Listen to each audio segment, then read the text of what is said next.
Hello and welcome to the Hypertrophy Odyssey, chapter 428. It is the fourth day of the week, aka the Buster Cannon workout. I'm feeling very good right now, very excited for this workout.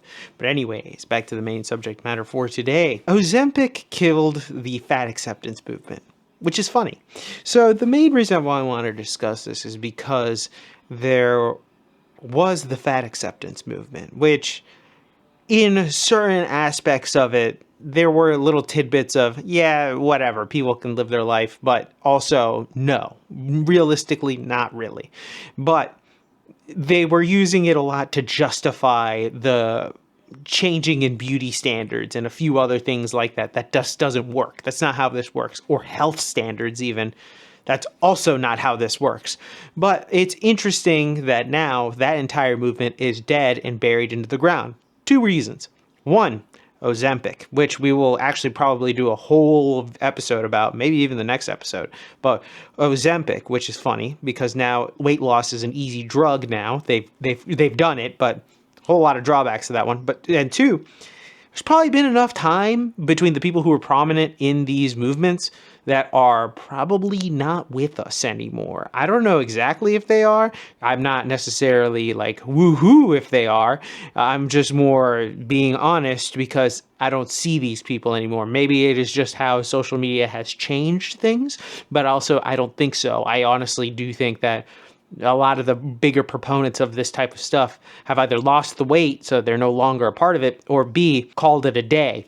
So it's a very interesting thing to see. I think personally, it's fascinating to see this type of stuff, particularly with certain demographics that end up pushing this and now have completely 180'd upon it. So today I wanted to look at that, and also from the other side of the coin, as somebody who was fat, still kind of fat, but not as fat as once was, just looking at it from this perspective, because you can see what it's like here. And I don't like any of the fat acceptance part, and I also don't like Ozempic. That's two things that I'm not a big fan of.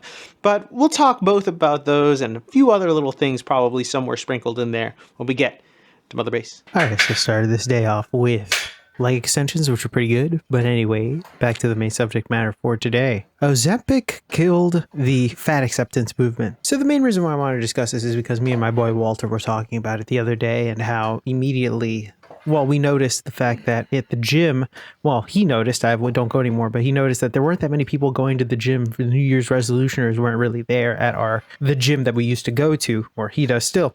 But that was the entire point, was that there weren't that many New Year's resolutioners. And this has been a trend that we noticed ever last year, but this year it's been even more so, even like in certain memes and stuff like that. Don't really see it. Maybe it is more of a ubiquitous thing in other places, but it seems as though it's calmed down, especially here in my area, which leads us to believe that the rise of Ozempic and other GLP-1s have really caught on with a lot of the Gen Pop crowd, because I think that it is something that has been penetrated a lot of the stuff. And I think that one of the biggest groups that you could see that this has affected has been the fat acceptance movement people. Fat acceptance movement people are very interesting in the sense that you don't see them around very often anymore.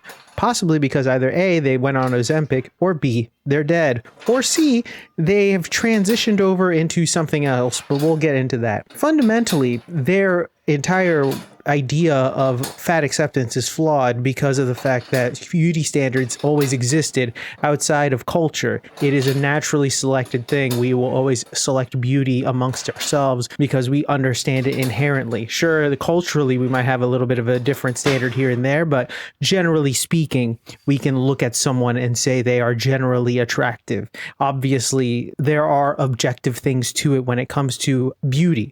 So that's why at the end of the day, the fat acceptance movement was a little stupid in that sense, as well as those who claim that though being bigger, you can still be athletic while being bigger, which is just a farce. That is 100% a farce. As being bigger and now not being as big, I'm 100% more athletic than I was 40 to 50 pounds ago. It's just not even close to being the same. Now, you can do amazing feats athletically as a big person, like wrestlers that are huge, but also at the same time, I bet you that if they lost like 100 to 150 pounds, they'd probably be able to do more than they can at that size.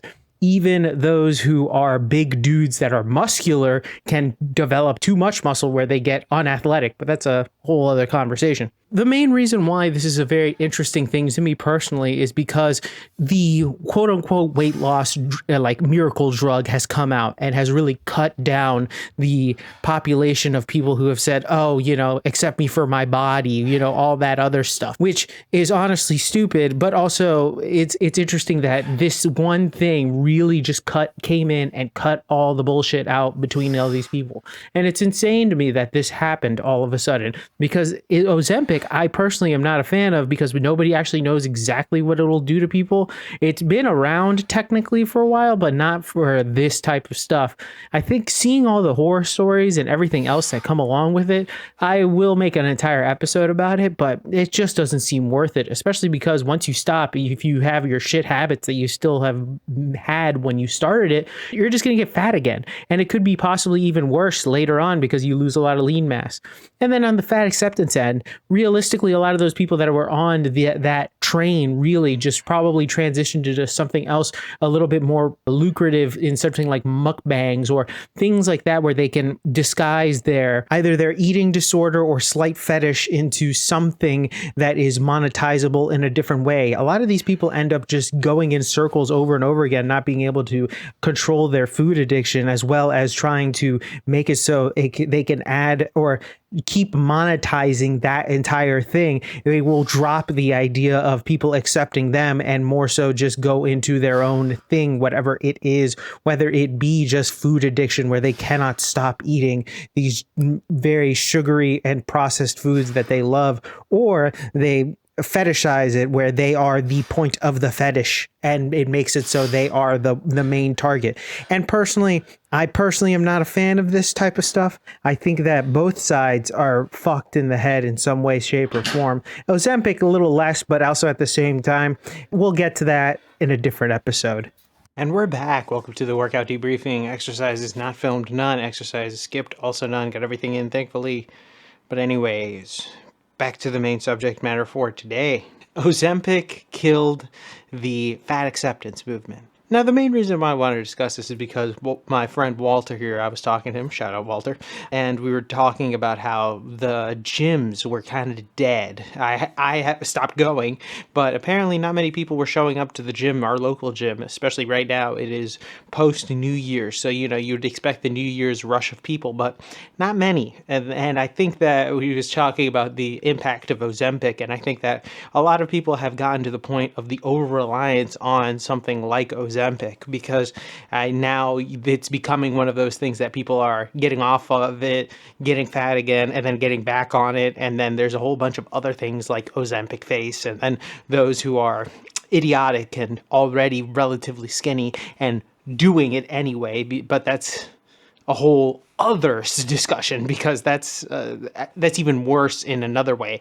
But it's just an interesting idea that something came along, became what is essentially the goodbye fat drug, and people immediately dropped something as if it was just a ploy in order to accept their debilitating addiction to food. You know what I mean? It's kind of interesting how things just kind of get dropped like that. It really shows you that people aren't serious when they're talking about shit. They really aren't, because they never really actually get to the core of what's going on. And realistically, a lot of those people that were fat acceptance people were just food addicts. That's it. You were addicted to the slop, and they couldn't stop themselves. And they wanted people to conform around them rather than them conforming to the world, which is saying, hey, you're the one that's fucking up. So it's funny, because then immediately after, you turn it around. Oh, I can take this shot and lose all the weight? Yes, please. Of course they're going to fucking do that, because they're lazy and they aren't real people. They are real people, but they are soulless entities to distinguish nothing from the actual reality of the world. If you gave them a book, their head would probably explode, or in the case of the Amazon bestseller list, depending on what they're doing, it would probably get them extremely wet. It all just depends. But The thing is, a lot of these people generally have no will upon themselves and thus will jump on anything to get rid of whatever they think is empowering them, but in reality is stopping them, thus making it so they were never about it in the first place. These are people that you can literally disregard the moment that you hear anything about them. They excuse their addictions as something that should be seen as not as an issue, when in reality, it's an issue. I think we've gone through many a times where you don't even have to see this, and you don't even have to go that far in order to understand this. Generally speaking, this works for every type of bad thing in the world, or anything that is adult or an addiction or gambling or whatever. All you have to do is ask, would you want your 5-year-old kid doing it? Would you want a morbidly obese 5-year-old? No, and there you go.